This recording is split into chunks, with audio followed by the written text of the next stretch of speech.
Africa, one of the wildest places on Earth. I'm Jason Raize. Today on Keeping It Wild, we're going to show you some hippos from the Mara River in Kenya. We're joined by African wildlife expert and photographer Jonathan Scott, who's got a lot of experience photographing hippos for his wildlife books. You know, the thing about hippos is they spend most of the day just lying around in the water, but at night they have to come out to feed. A little bit like Cinderella, must get back in time in the morning and never get between a hippo and the water. Jason, take a look at this show. Excellent. We'll be right back. Stay with us. See Jonathan and some hippos in a second.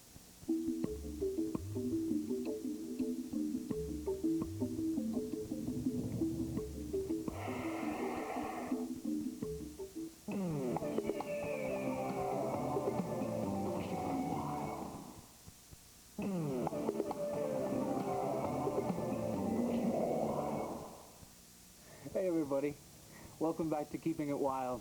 We're here at Governor's Camp in Kenya. We're going to go on a game drive. First I got to go grab some grub. So, off to breakfast.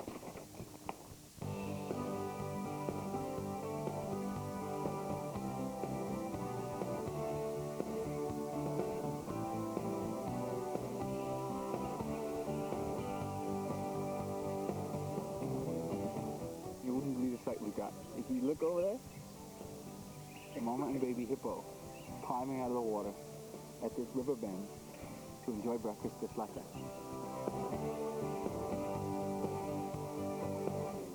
This is our safari vehicle.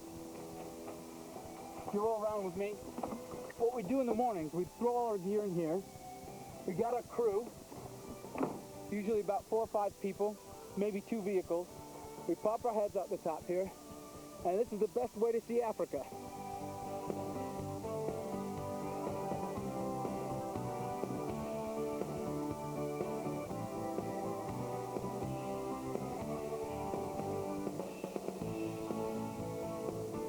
The company that produces Keeping It Wild is named Blue Heron Films. We're getting a chance right now to watch a heron here on the Mara in Africa. A beautiful bird. We came up and saw some hippos, and you might be able to catch them coming up for air right now. There's one of the hippos.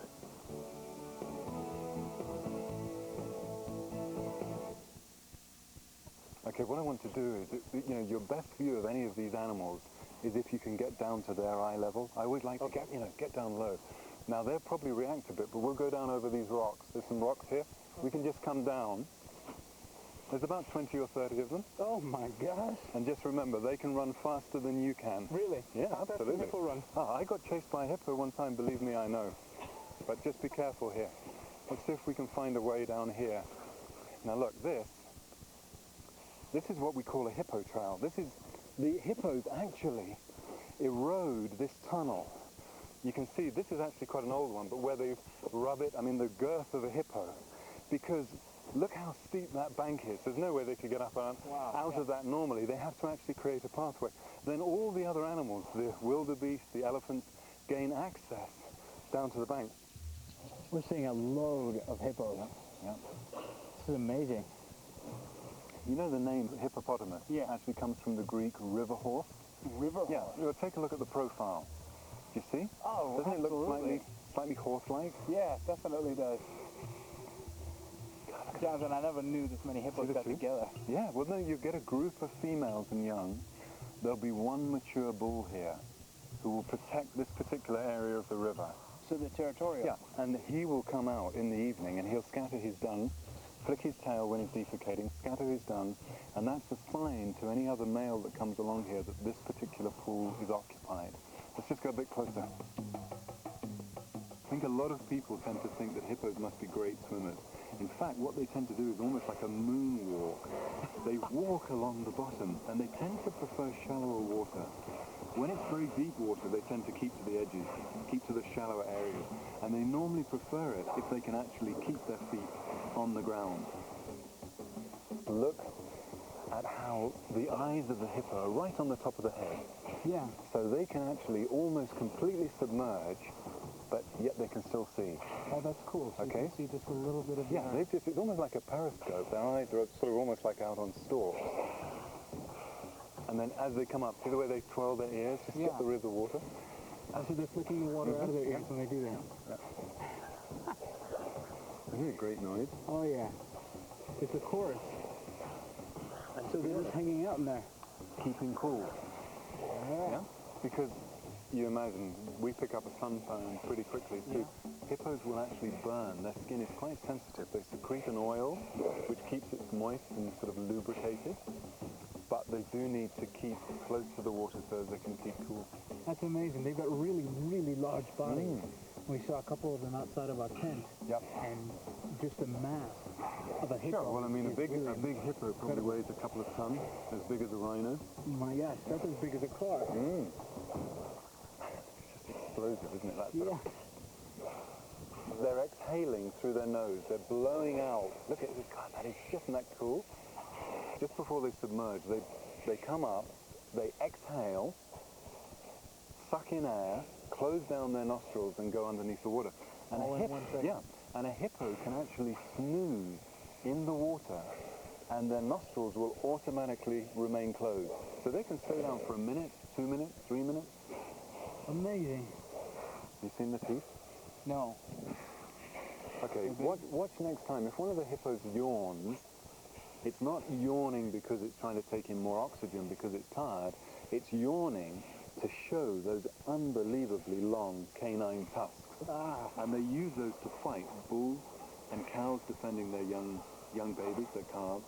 They use those tusks to fight, so they open their jaws wide and then they bite down at you. And you can see the scars on their back. An old bull hippo will be a mass of old healed scars. And that's from fights with their own? Yeah, they can kill each other like that. And hippos, in fact, a lot of people think, which is the most dangerous? Buffalo, elephant. Hippos kill more people than either of those other big grass eaters. Well, that's a big fact. Yeah. Hippos kill more people than either elephants or buffalo, and most people would think the buffalo's got to be one of the most dangerous creatures. I think one of the reasons, though, to give hippos their due is that, of course, people tend to have their villages close down to the water's edge, near to water.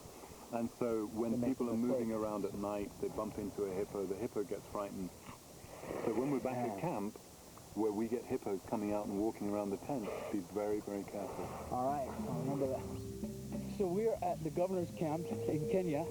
It's a tented camp, as you can see. And we're actually headed in my tent real quick. We got hippos over here in the water, and they come out at night and feed on the grass that's outside the tents. You can't go anywhere at night without a scurry. He's a guard. Otherwise, you'll get attacked by the hippos, maybe. The sunsets in Kenya are some of the most spectacular sights in the world. So as the sun begins to drop, we plan our nighttime approach on the great hippos that roam our camp, but not without our African game guard called an askari. As we crept around to see just what these enormous animals were doing right outside our tents, I remembered Jonathan's cautions. Hippos may look harmless and cuddly, but they can tear a human into shreds if they feel threatened. So, needless to say, we're keeping our distance. In fact, I think it's about time to get some sleep. So stay tuned. Keeping It Wild will be right back.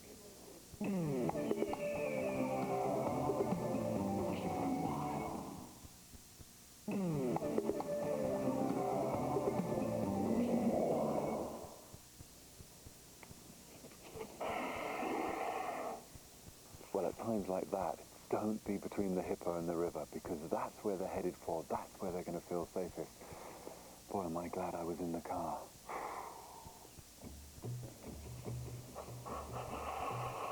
Just in case anybody thought hippo can't run quickly, I can promise you, on foot, no match. Hippo first, human second, and maybe in 2 pieces. And this area, see how much shorter the grass is here? That we call a hippo lawn. That would be the place where the hippos come out, graze during the night. It's now making its way back to water, and it feels threatened because the first thing that they want to do when they're under pressure is to get back into the water. There they can submerge, there they feel safe. But this area, you can see, has been browsed quite short by the hippo. Everywhere else is long grass. Now you've got areas like this which are oxbows. This is a place where the river used to flow, and then it's been cut off and it's become now like a little lagoon. Very muddy, but a nice safe place for a hippo like that. When it can't get back to the river, it can at least get into a situation like this. You can see there's still some water in there. And what they want to do more than anything is just to find a place where they can feel safe. I'm sure that feels a lot better. You see, whenever a hippo is feeling threatened, it's going to try and submerge into the water. It's standing on the bottom. You can see how pig-like they are. That's it. Yeah. A little bit further. Let's go a bit. Oh, we've got a hippo. Hang on, look at this. Look at this. Okay, hang on a second, Jackson. Right there. Oh, that's a hippo skull. Look at the tusks. You see those curved tusks? I'm just going to jump out. Let's take a look round just quickly. Hang on a sec. Make sure there's nothing here. Let me just quickly get that and show you.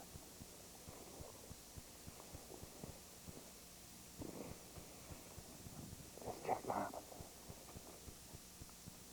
Those are permanently growing canines. They can grow up to 1.5 feet. And these pointed, rather blunter tusks here in the lower jaw are normally concealed by the lip, but when hippos fight, the lip drops right forward and they will ram into the other hippo with those, and of course these are lethal. They're like knives. They grow permanently, they rub against the upper canines, and that's what does the damage when hippos are fighting.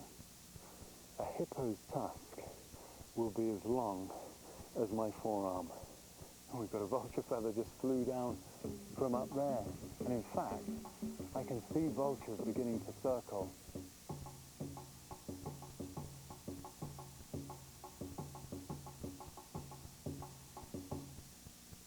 Now that's got to be a hippo. You know, you can always tell if you see a hippo carcass, they've got these very flat ribs.